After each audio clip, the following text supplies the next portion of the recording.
sign stealing. Are you outraged? No. I think that is totally on you. If you, and I think there's probably a few people watching right now that could connect maybe a few dots. Bruce Feldman wrote an amazing piece about this years ago. I don't know if you've seen that, but Bruce wrote just a deep dive.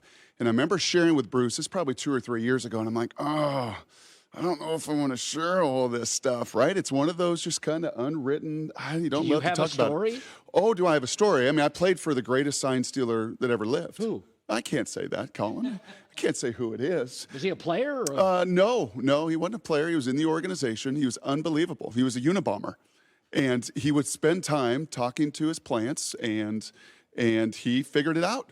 And he was the only place, college, pro, is the only one place in all of my years where I was like, wow, this guy can really do it. And he's doing what everyone was doing, and that is you go to the opposing field and you watch the defensive coordinator and you write it all down. And then it's like code, right? So I have all these signals, right? So when he does this or any of the code, and then I got to match it to the actual game tape. And then I got to figure out what the actual calls are. And then in real time, I got to see what's actually going on. And then in real time, I got to communicate to the coordinator, who then's got to communicate to the quarterback. I mean, there's so many avenues. This isn't banging a drum for a baseball player and like, oh, okay, or Altuve wearing whatever he was wearing to tell him, hey, if it beats once, it's a fastball twice. Like, there are so many more mechanisms to make it happen in a football game in real time. There was only one place that could do it, and he did it unbelievably well. But even with that, how many plays out of 60 plays in a game? 3. Yeah, maybe 3, maybe a blitz.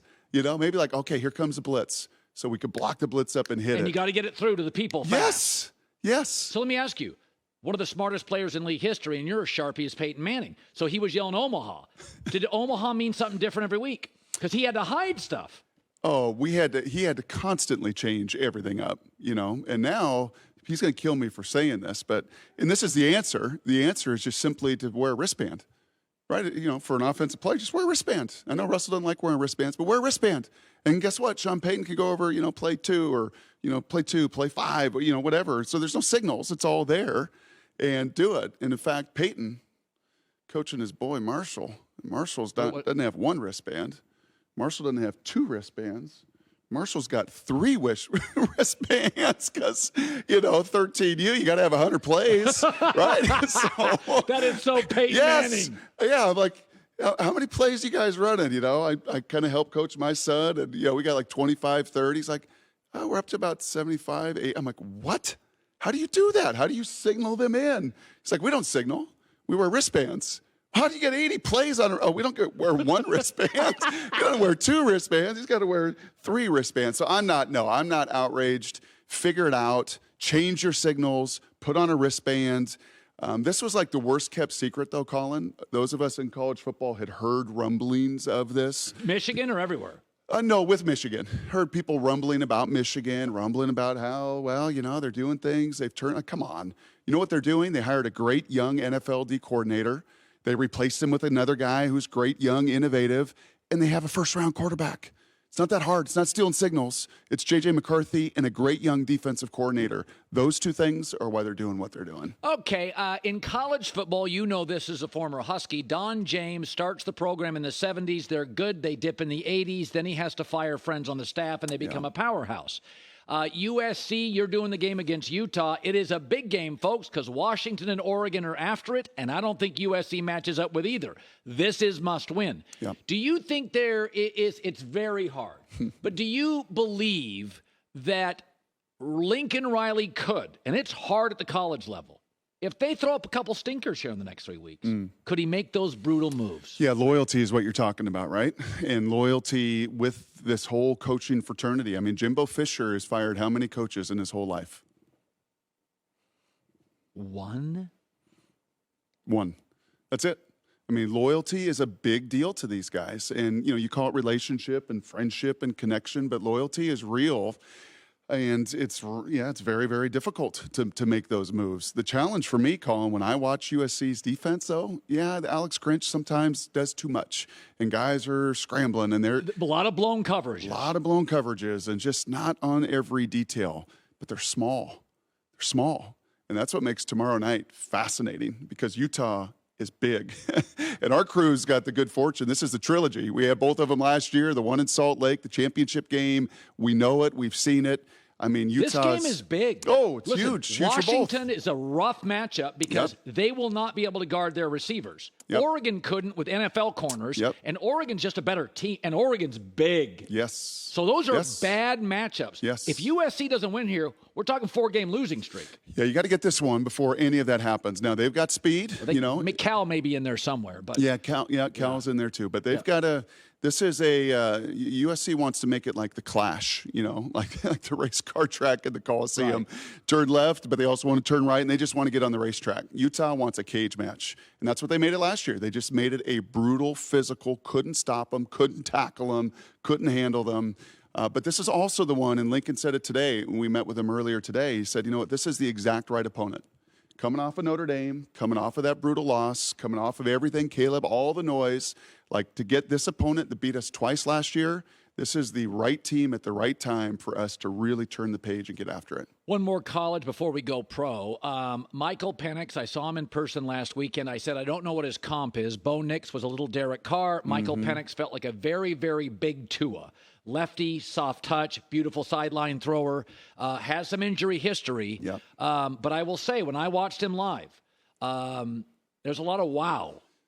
Is Washington, with those receivers, that quarterback, that coach, pro left tackle, couple edge rushers in the NFL, are they a national championship-worthy team? Yeah. Yeah, I think this year's fascinating in college football. If we had a 12-team playoff this year, I think you would see the smallest betting lines between 112, 211, 310 than I can ever remember.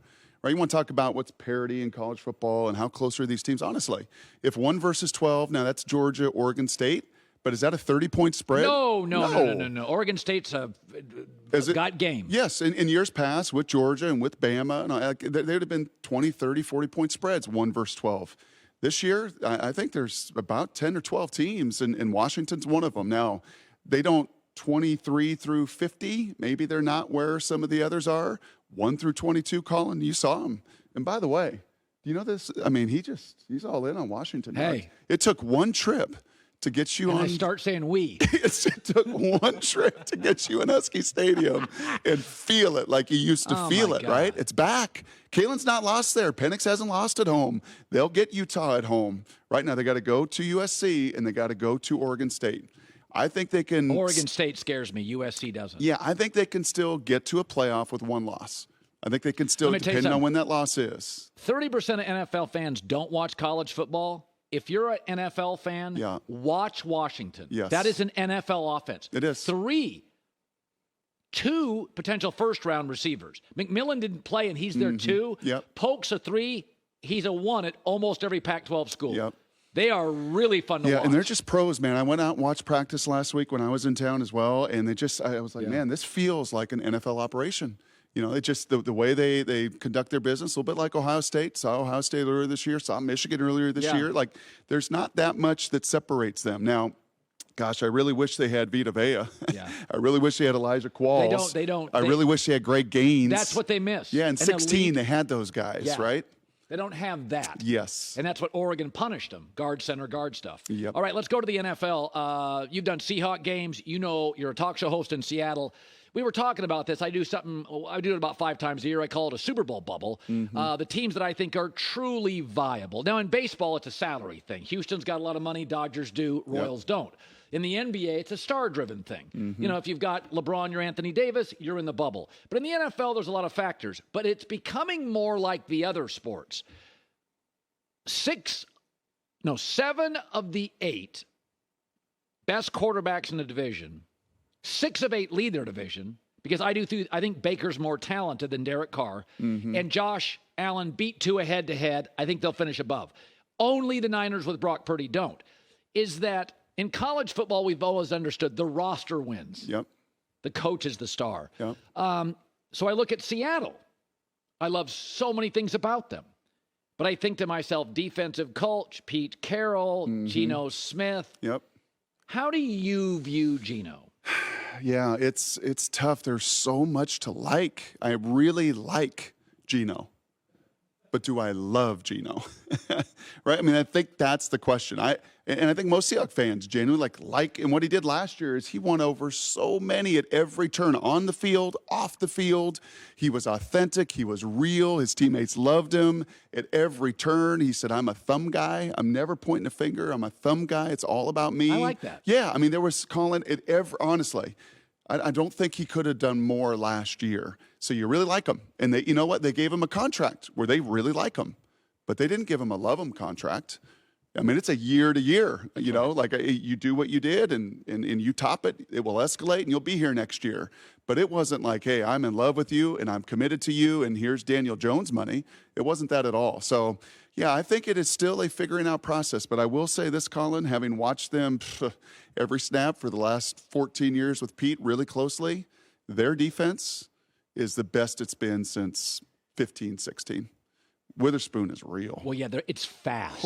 Young and Oh. fast. You've watched San Fran the last 2-3 years, and they just punish people. Like in the prime with the Seahawks, I mean, we would play AC/DC on Fridays before every game. We're the flagship station. It was like, we may not win, but you are going to get beat up. Like you're going to deal with the Seahawks in 13 and 14 and 15 and 16. And here comes Thunderstruck and Hell's Bells. And our audience is just, kill these guys, you know, like it's so pumped up.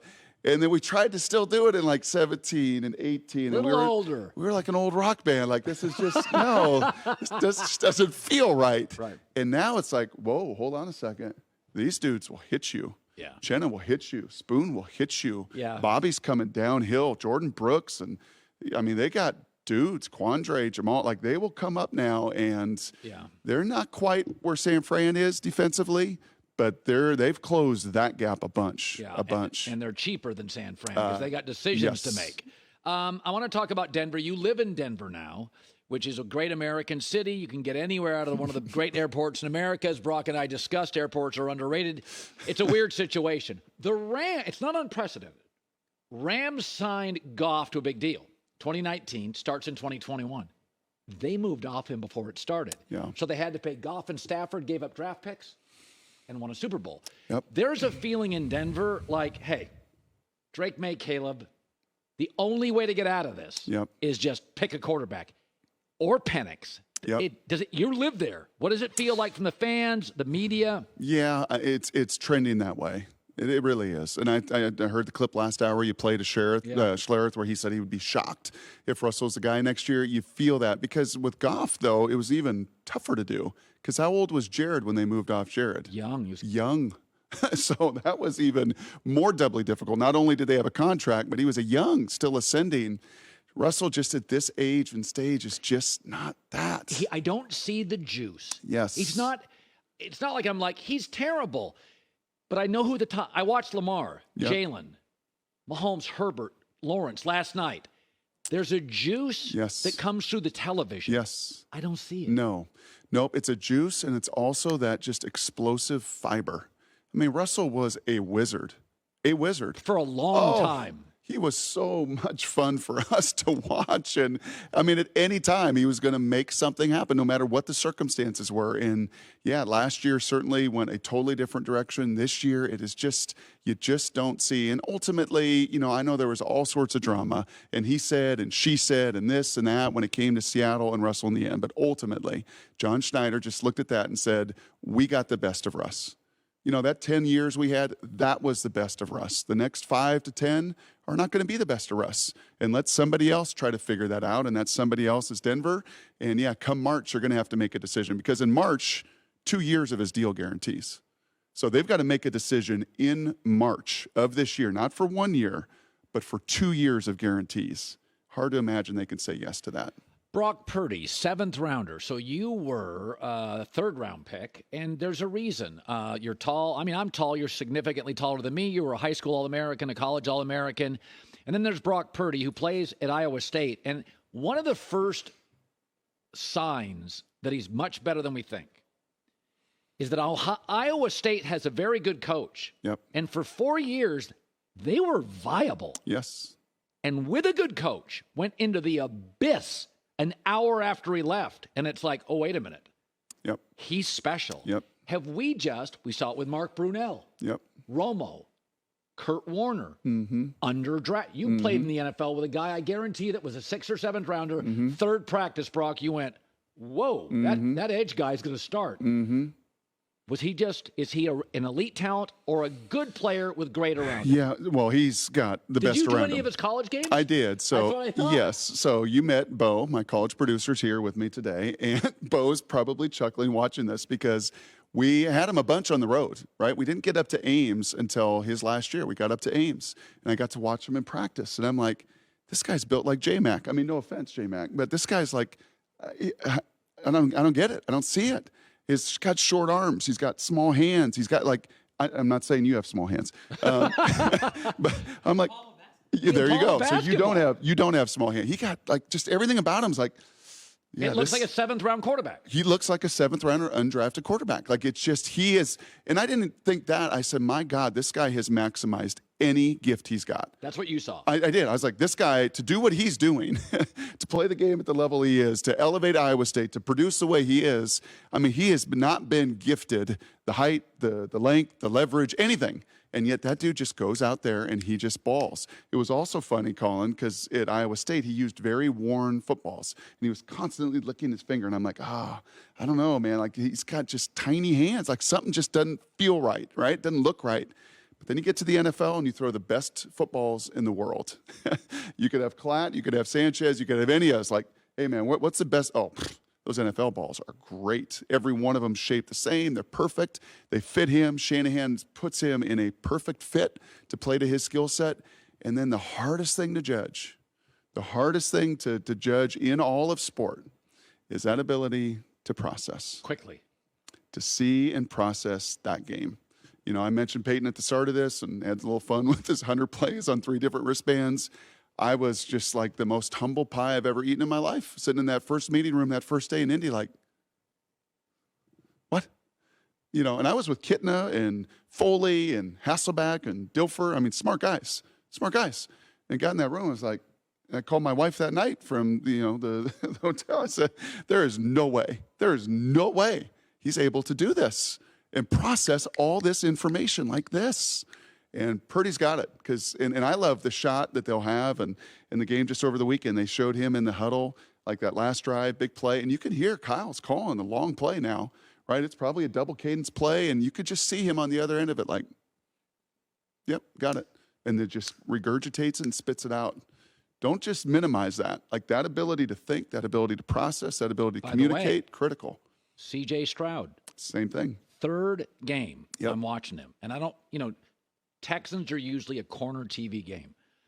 He throws an incredibly accurate ball, but he sees the field. Yep. You can watch him. He'll go boom, boom, boom. And I mean, Brock, it's in a second. Boom, boom, boom. Well, you watch Penix, so you said a big Tua, and I get that because he's lefty and he slings it and he's got an unbelievable arm. To me, he's a left-handed, little stronger arm C.J. Stroud. Penix. When I watch Penix, I'm like, he sees the game like C.J. does. He's got a build very similar to C.J. Stroud. Not a mover, can move, but not a mover. But they avoid sacks. They get rid of the ball. And how many ducks did you see Penix throw? None. How many ducks have you ever seen C.J. Stroud throw? Almost none. And you can. I mean, I was at the Penix game. I'm 3 throws in, and the person I'm with, I'm like, oh, he's better in person. Yep. Like Penix is better he looks good on TV. But yeah, sometimes. So I sat in the end zone for the second half because I wanted to see what he saw. Yep. He sees the field. He sees the field. The whole field. And then that ball is out. And as Kalen told the pro scouts to come by, come watch in the rain. Like it's one thing on a dry day, come watch him in the wind and rain. That's when he really puts on a show. So for those cold weather, for the Clevelands or, some of these Chicagos, for the cold weather teams, and he proved it in Indiana, right? He proved it up there playing in weather. Hi, everybody. Thanks for watching. Subscribe here to get the latest from the show. Also, be sure to check out more of the best clips from The Herd or go watch a few segments from other shows on FS1.